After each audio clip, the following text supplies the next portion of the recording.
네, 여러분 안녕하세요. 반갑습니다. 오늘도 수요 온라인 성경 공부에 함께 해주신 여러분 모두에게 감사를 드리고 지난 시간 창세기 13장에 이어서 창세기 14장의 말씀을 가지고 또 하나님 말씀을 나누도록 하겠습니다. 13장에서는 이제 아브라함의 조카 롯이 이제 아브라함의 곁을 떠나서 이제 요단 동쪽에 그 소돔 성이 있는 곳으로 이제 이주를 하게 되죠. 그리고 14장에서 넘어와서 이제 그곳으로 이주를 하게 된 롯에게 일어난 일을 중심으로 14장의 말씀들이 기록되고 있습니다. 자, 4번에 보니까요. 여호와의 동산 같고 애굽의 땅처럼 비옥한 소돔성을 택해서 거주했던 아브라함의 조카 롯에게 무슨 일이 일어났습니까? 라는 질문입니다. 당시 그 고대 바벨로니아 지역으로부터 시작해가지고 조카 롯이 살고 있었던 그 요단 지역까지 가장 강성하게 있었던 왕이 엘람 왕 그돌라오멜이라는 사람이었습니다. 그래서 자연스럽게 가장 강한 그런 나라를 주변의 나라들이 이제 섬겼겠죠. 자, 그런데 이제 그 인근의 나라들이 이 그돌라오멜 왕을 섬기고 있다가 이제 소돔 왕을 비롯해서 주변에 4개의 왕들이, 그러니까 총 5개의 왕들이 이제 연합을 해서 그돌라오멜을 반역을 하게 됩니다. 그래서 그 그돌라오멜 왕이 자기들의 동맹군, 나머지 이제 3왕, 자기까지 다 합해서 4왕의 연합군과 소돔성의 왕을 비롯한 5개의 연합 군들이 이제 전쟁을 하게 됩니다. 성경에서 기록된 최초의 세계 대전이라고 그렇게 볼 수 있겠죠. 어쨌든 연합군들의 어떤 그 전쟁 이야기가 나오고 있습니다. 그런데 그 전쟁에서 결국 그돌라오멜이 이끄는 동맹군이 이제 승리를 하게 됩니다. 그 당시에 이제 전쟁에 이기면은 이제 그 정복한 그 자기네들이 이긴 그 지역에 가서 모든 막 물건들을 약탈하고 부녀자들을 납치하고 막 그렇지 않습니까? 그런 일들이 소돔성에서도 일어나게 된 겁니다. 그래서 소돔성을 막 약탈하고 거기에 살고 있는 롯과 그의 뭐 가족들, 친지들까지 다 붙잡아 가게 되는 그런 일이 일어나게 된 겁니다. 자, 이렇게 갑작스럽게 생각지도 않는 그런 나라들의 분쟁에 휘말려서 아브라함의 조카 롯이 결국 포로 신세가 돼서 잡혀가게 되었던 것입니다. 삼촌 아브라함을 떠나서 이제 자기가 독립해서 비옥한 그 요단 지역의 소돔성에 이제 살면서 좀 이렇게 인생을 좀 멋있게 살고자 그렇게 계획했던 모든 것들이 다 수포로 돌아가고 이제는 뭐 꼼짝없이 노예가 되거나 아니면 곧 죽게 될 그런 상황에 롯이 처하게 된 겁니다. 얼마나 절망스럽겠습니까? 정말 앞이 캄캄했을 겁니다. 그러면서 롯이 아마 별 생각 다 했을 겁니다. 아마 그런 생각들 가운데 내가 괜히 정말 아버지처럼 섬겼던 아브라함의 곁을 떠나는 거 아닌가? 좀 빚어봐도 좀 힘들어도 내가 삼촌 곁을 떠나지 않겠다고 그렇게 하면서 좀 같이 살았으면 내 이런 일이 일어나지도 않았을 텐데 아이고 내가 괜히 삼촌 곁을 떠나서 정말 결국은 이렇게 죽게 되겠구나 이런 어떤 그 생각을 그런 절망 속에 좀 그런 생각을 좀 해보지 않았겠는가 그런 생각을 좀 해봅니다. 자, 근데 바로 그때 이제 5번을 보니까 아브라함, 롯의 삼촌이었던 그 아브라함이 자기 아들과 같은 그 조카 롯이 잡혀갔다는 말을 듣자마자 아브라함이 어떤 일을 행했는가? 14절서부터 16절까지의 말씀인데요. 제가 한번 읽어보겠습니다. 아브라함이 그의 조카가 사로잡혔음을 듣고 집에서 길리고 훈련된 자 318명을 거느리고 단까지 쫓아가서 그와 그의 가신들이 나뉘어 밤에 그들을 쳐부시고 다메섹 왼편 호바까지 쫓아가 모든 빼앗겼던 재물과 자기의 조카 롯과 그의 재물과 또 부녀와 친척을 다 찾아왔더라 라고 그렇게 말씀합니다. 바깥에 또 뭐 청소하느라고 좀 붕붕거리는데 혹시 여러분 괜찮으신가 모르겠네요. 제가 어쨌든 자 아브라함이 이제 갑작스럽게 이제 조카 롯이 잡혀갔다는 이 소식을 듣자마자 평소에 자기 집에서 기르고 있던 318명의 가신들을 거느리고 바로 쫓아가서 이제 기습 공격을 해가지고 밤에 기습 공격을 해가지고 조카 롯과 그의 재물과 부녀 친척들까지 다 찾아오게 되는 그런 승리를 거두게 되었다라는 그런 말씀입니다. 그야말로 정광석과 같은 행동을 취해서 이제 318명으로 그들을 무찌르게 되었다는 겁니다. 얼마나 정말 정말 다행스러운 일이고 또 통쾌한 일이지 않겠습니까? 자, 그런데 우리가 여기서 한번 좀 짚고 넘어가야 할 것이 하나 있는데요. 자, 아브라함이 평소에 자기 집에서 자기 거처에서 먹여주고 입혀주고 재워주고 훈련시킨 가신들 318명을 데리고 있었다라는 것입니다. 여러분 이들을 기르기 위해서는 얼마나 많은 비용이 들었겠습니까? 이들을 관리하고 또 이들한테 또 이렇게 그냥 뭐 먹여만 줬겠습니까? 또 아마 품삯도 좋지 않겠습니까? 그러니 아마 그 비용들은 어마어마했을 것입니다. 자, 그런데 도대체 왜 아브라함은 뭐가 무서워서 이렇게 많은 수의 사람을 직접 자기가 기르고 양성을 했느냐라는 겁니다. 왜 아브라함이 이런 군사가 필요했을까? 이거는 상식 뭐 필요할 수도 있잖아요. 근데 제가 이런 질문을 하는 이유가 뭐냐면 아브라함이 누굽니까? 믿음의 조상 아닙니까? 그 당시에 하나님이 아브라함을 택해서 내가 내게 복을 주고 너의 자손들이 하늘의 별처럼 바닷가의 모래처럼 많게 하실 것이다. 너는 복의 사람이 복의 근원이 될 것이다. 너를 축복하는 자에겐 내가 축복하고 너를 저주하는 자에겐 내가 저주하겠다. 그렇게 약속한 아브라함 아닙니까? 그랬던 아브라함이 뭐가 좀 더 무서워서 318명의 군사를 키우느냐라는 것입니다.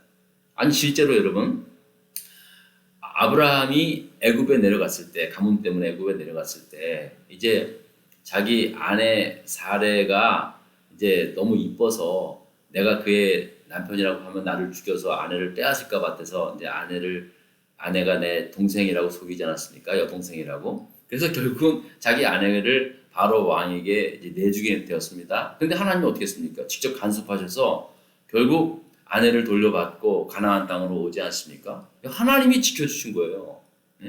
그 13장, 창세기 13장에 그 이야기가 나오지 않습니까?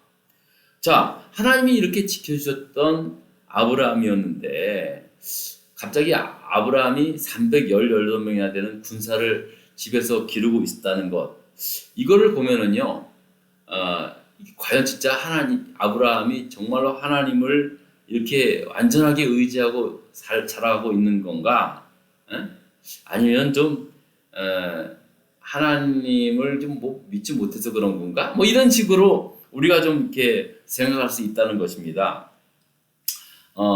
보통적 상식으로 보면은요, 할 수만 있거든 그럼 좋잖아요, 그죠? 그럴 수 있잖아요.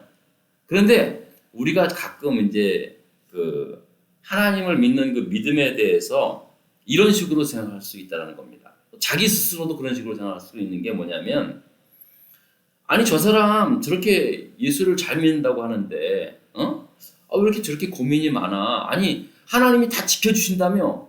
그런데 왜 자기가 뭘 하려고 애를 써? 하나님이 다 알아서 해준다면, 그런 믿음이 있으면 그냥 하나님만 믿고 기도하지. 뭐 이런 식으로 생각할 수가 있어요.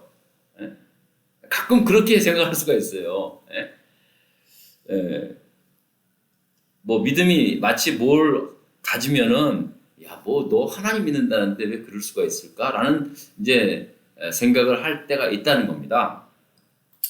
자, 그런데 여러분, 이거는 분명해요. 아브라함에게 있어서 318명을 기르지 않아도 하나님은 분명히 아브라함을 보호하시고 또 지켜주셨을 겁니다. 저는 그거 분명히 믿어요. 그런데 아브라함은 그런 믿음이 있음에도 불구하고 318명을 길렀다는 거예요. 이 말은요, 아브라함은 충분히 그런 믿음이 있었음에도 불구하고 자기뿐만 아니라 남을 위해서 이제 그런 힘을 길렀다는 거예요. 자기가 아브라함이. 이게 얼마나 지혜로운 것입니까? 아브라함이 또 그럴 능력이 있으니까 그렇게 했던 거 아니겠습니까? 그러니까 우리가 흔히들 대학 입시를 앞둔 수험생이 하나님 나 시험 잘 보게 해주세요. 맨날 기도만 한다고 쳐요. 믿습니다 하고 분명히 믿고 기도한다고 쳐요. 근데 한 가지 부족한 게 있어요. 뭐예요? 공부를 해야죠. 그렇지 않아요? 가장 이거 다 아는 얘기 아닙니까? 근데요, 우리가 다 아는 이야기지만요, 가끔 우리 스스로가 또 남을 판단하는 데 있어서 왜 이렇게 기도한다고 하나님이 정말로 지켜주신다고 하면서 왜 저렇게 염려가 많을까? 왜 근심을 많을까? 왜 이렇게 뭘 하려고 하지? 왜 이렇게 이런 식으로 생각할 때가 있다는 거예요. 본인 스스로도 또 그런 생각에 빠질 때가 있고요. 내가 이거 너무 믿음이 없는 행동 아닌가? 라고 생각할 때가 있다는 겁니다. 자, 그런데 아브라함이 하나님에 대한 믿음이 부족해서가 아니라 오히려 하나님께로부터 받은 지혜와 또 318명을 기르고 있었다는 것은요. 저는 또 이렇게 생각했어요. 그거 하나님께서 아브라함에게 가르쳐 준 것일 수 있잖아요. 그죠? 알려주신 것일 수 있잖아요. 아브라함아, 너는 이제 앞으로 너에 맞는 군사도 좀 키워서 힘을 키워라. 그렇게 또 하나님께서 또 가르쳐 줬을 수도 있잖아요. 그거에 대해서는 성경 말씀은 없지만은 아브라함이 318명을 기르고 있었을 때는 아마 주변에 반대도 많이 했을 겁니다. 아내 사례도 아니 왜 당신은 왜 쓸데없이 그렇게 돈 낭비하냐고 그렇게 할 수도 있었지 않겠습니까? 또 아브라함 스스로도 내가 이렇게까지 할 필요가 있을까라고 생각할 수도 있었어요. 근데 뭡니까? 318명으로 인해서 조카 롯이 구원되고요. 또 그의 친척들과 소돔에서 잡혀간 모든 분녀자들 다 구할 수 있었잖아요. 재물까지 다 찾아올 수 있었잖아요. 예? 그러니까 여러분, 우리가 함부로 우리의 어떤 그 믿음에 대해서 믿음을 판단할 수가 있다는 거예요. 긍정적으로 판단할 수가 있지만 또 부정적으로도 할 수 있다는 그런 생각을 좀 해보게 됩니다. 여러분, 아브라함 당시 있잖아요. 이 살아가는 아브라함 시대에는요, 약자는 강한 자에게 밟히는 그런 시대 아니겠습니까? 물론 요즘도 마찬가지지만은요, 아브라함 시대는 더 그랬다는 거예요. 힘이 가장 위선이었잖아요. 그러니까 자기 가족을 보호하기 위해서도요, 늘 주변에 동맹을 맺고 이렇게 지내는 그런 사회였습니다. 성경 말씀도 보면은 아브라함이 동맹을 맺은 그런 사람 부족들이 많이 있어요. 그러다 보니까 내가 도움을 받을 때도 있지만 또 도움을 줄 때도 있는 그러한 그 모습이거든요. 근데 아브라함은요, 늘 도움을 주는 입장에서 그가 힘을 기울였다는 사실입니다. 그러니까 이 318명을 집에서 기르고 있었다는 사실은 아브라함의 삶의 태도가 뭔지를 그렇게 우리가 또 볼 수가 있는 것입니다. 얼마나 지혜로운 거예요. 그래서 조카 롯이 잡혀갔다는 소식을 듣자마자 바로 출동할 수 있었던 것입니다. 아브라함이 동맹을 맺은 그런 사람들도 있었습니다. 부족들도 있었습니다. 그런데 그들한테 이야기를 해서 도움을 구할 수도 있었겠지만요. 그러다가 이미 다 늦은 시간, 다 늦게 된 상황이었기 때문에 바로 출발할 수 있는 상황이 아니었을 거예요. 그러니까 여러분, 우리가 아브라함의 믿음을 통해서 배워야 할 것은요. 하나님을 믿는 믿음은 세상을 살아갈 수 있는 지혜와 용기와 결단도 늘 같이 수반된다는 사실입니다. 우리가 하나님께서 주시는 믿음은요, 그냥 온전히 우리의 신앙만을 위한 믿음이 아니라 이 세상을 어떻게 살아나가야 할 것인가, 이 어렵고 힘든 이 세상에서 어떻게 하나님의 뜻을 펼쳐가며 살아갈 것인가에 대한 지혜도 주시고 또 힘도 주시고 능력도 주시고 용기도 주시고 결단도 주신다는 이 사실을 여러분 꼭 잊지 마실 수 있기를 부탁을 드리겠습니다. 예. 자, 이제 그렇게 이제 승리를 해서 이제 잡혀갔던 사람들을 또 재물들을 다 이제 찾아서 오는 이 아브라함에게 이제 아브라함을 반겨주는 사람이 있었죠. 6번에 보니까 아브라함이 그돌라오멜과 그와 함께한 왕들을 쳐부시고 돌아올 때에 떡과 포도주를 가지고 나와서 아브라함을 축복했던 사람은 누구입니까? 라고 그렇게 질문을 하고 있습니다. 18절에 보면 이 사람이 누구냐면 살레망 멜기세덱이라는 사람입니다. 근데 이 멜기세덱은 사실은 잘 모릅니다. 이 어떤 인물인지 는 모르지만은 살렘 왕이라고 되어 있는데 이 살렘이라는 것도 사실은 찾아볼 수가 없어요. 살렘이 샬롬이거든요. 평화의 왕이라고 말하는 거거든요. 그러니까 평화의 왕 멜기세덱이에요. 근데 이 멜기세덱은요, 분명한 것은 지극히 높으신 하나님의 제사장이었다라고 그렇게 그를 소개하고 있습니다. 그럼 살렘 왕이라고 하지만 평화의 왕이라는 뜻이거든요.